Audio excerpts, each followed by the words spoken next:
Ontario's last 24 premiers had something in common. They were all men. Kathleen Wynne changed that course after she was sworn in as the province's 25th premier on February 11th. Does she do the job differently because she's a woman? Let's find out. Here's Premier Kathleen Wynne, also the MPP for Don Valley West, and we welcome you back to TVO. Thank you. It's a pleasure to be here. Let's just establish off the top that last time you were here, we did kind of cover the waterfront and talk about a lot of the different issues that you're dealing with on your plate.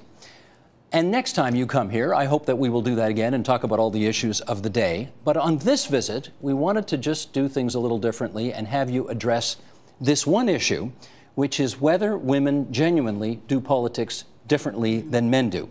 So apologies to those of you at home who wanted me to take her to task over gas plants or Orange or e-health or transit costs. We are tabling those issues for now. I will come back. She'll come back. Great. We're focusing on gender politics today, and to set up the conversation, your favorite word, roll tape, please. And then the third part is the tone and the getting along. And, you know, that may be the most challenging of all, because there are lots of differences among the parties in the legislature, but for me, the collaborative style and that model goes beyond just the legislature. It's about urban and rural. It's about making sure that we do establish and reestablish respectful relationships with our employee groups. So beginning with teachers, but beyond that, those respectful collaborative processes need to be in place. So for me, that's not just an add-on, Steve. The way we do politics, the way we do government is almost as important as what we do. So that's you 11 days after you got the job. Just put a little more flesh on that bone. How would you describe your particular political style? Well, I really, that word collaborative applies for me across my endeavor. So whether it's reaching across the floor to talk to the leaders of the opposition, or within my caucus, or within my cabinet, I don't think I have all the answers. And so it's really important to me that the people around me, from my staff to my colleagues to people who aren't necessarily my partisan colleagues but are in government with us, I mean, it's very important that I hear from them. And beyond that, hearing from people outside. I mean, I know that I'm being teased everywhere about conversation, but having conversations with people from rural communities, people who are involved in the agriculture sector, or people who are involved in small manufacturing in some of our northern communities. Those are really important conversations. I hear you, but most politicians, I remember Hillary Clinton when she ran for the Senate, she went on a listening tour. And it was, let's face it was a lot of PR, I think, involved with that. And, she may have been listening to give the impression that she was listening, but she been in public life for 30 years and frankly had all the answers. So is it really the genuine article when you say I'm here to have conversations and listen? Well, it is, because I don't care how long you're in politics. You don't have all the answers, because the landscape changes. Over a period of 30 years, things change. In 30 years in Ontario, our manufacturing base has changed. In 10 years in Ontario, our manufacturing base has changed. So it's not a static, it's not a permanent state. We have to continue to learn. We have to continue to ask questions. I mean, a really good example right now is the way our climate is changing.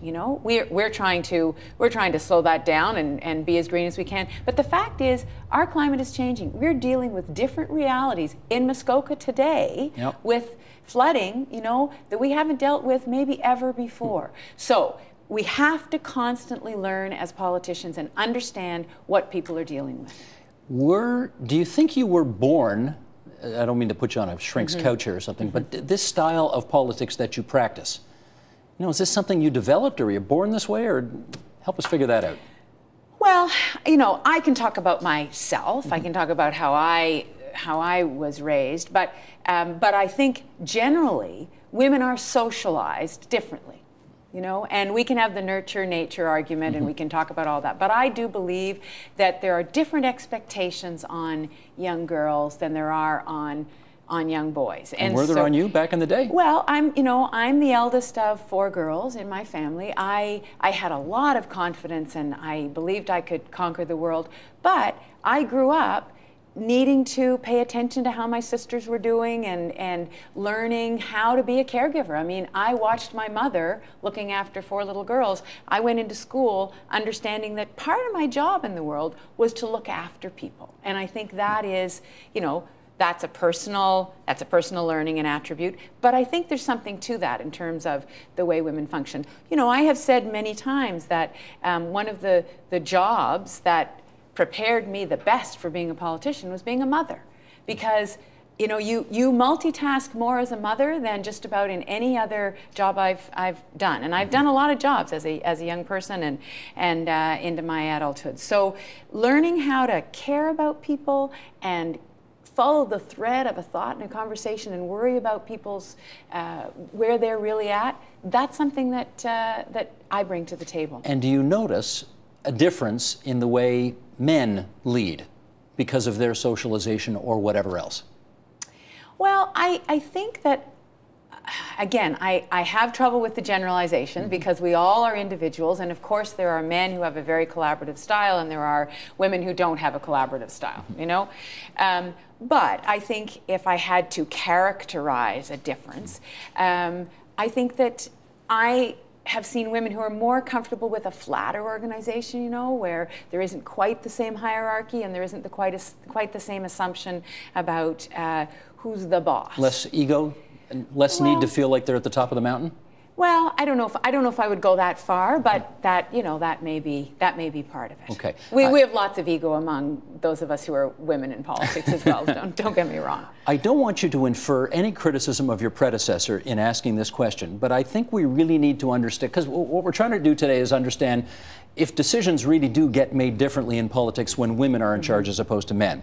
But could you give us an example of how you might have approached an issue differently from, and I won't just say Dalton McGuinty, let's say any of the 24 previous people who held the job, who were all men, which might reflect the subject we're talking about today?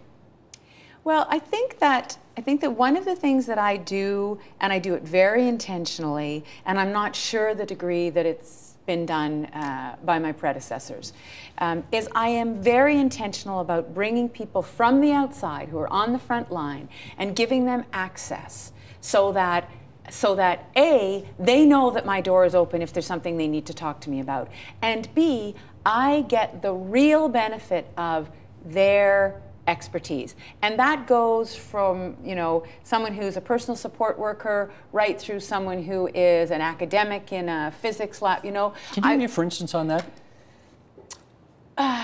Well, yeah, I mean, I was at an organization today, Sprint, which is an organization that delivers service to seniors in North Toronto. We were talking about new home care money that we're putting into the system.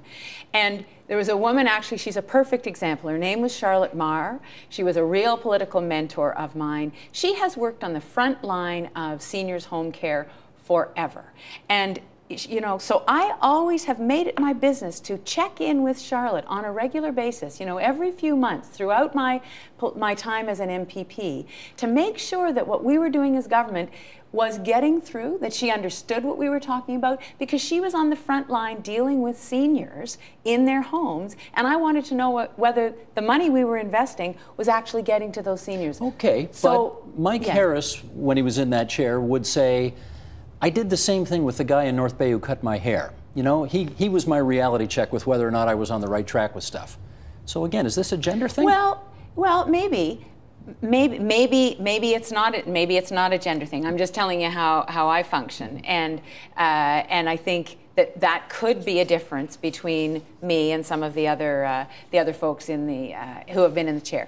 I think that there's a tone issue, and I don't know if that's something that is, you know, you're going to be asking me about, but I really believe that personal attack is not helpful. Lisa MacLeod doesn't share that view. And she's a female politician on the other side of the House. Right, and so that's what I mean about generalizations. Right. They are. She's either the exception that proves the rule, or you can't make that generalization. Okay, but in the same way as you tell us that female politicians tend to be more collaborative and perhaps open to conversations, I noticed over the last several weeks you have tried to have a meeting with Andrea Horwath to talk about budget stuff, and to the best of my knowledge, She's turned you down. No, so we've had 3 meetings. Andrea and I have had 3 meetings, actually. When was the last one? It was a few weeks ago, but we've actually put in a request for a 4th. That's true, and you know we had perfectly collegial conversations, and I've had the same with Tim Hudak, right? Here's what's happened. I have heard what they both have had to say. They've heard what I've had to say. So we've had a back and forth.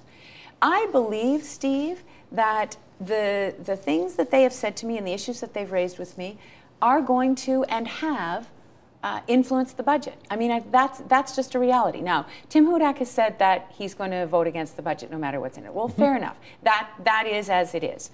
Andrea Horwath has laid out some issues that were areas that we wanted to work on, and the frame that she's put around them is going to help to form our budget. They were issues that we were concerned about anyway, but she's brought an added kind of structure to them. In both cases, their constituents, so Tim Hudak's constituents, and I don't mean in his riding, I mean his constituency across the province, and the same with Andrea, they're going to see their issues reflected in the budget. So the fact that we're going to be clearer about how we are implementing the Don Drummond's recommendations. Cost-saving stuff. Yeah, cost-saving stuff.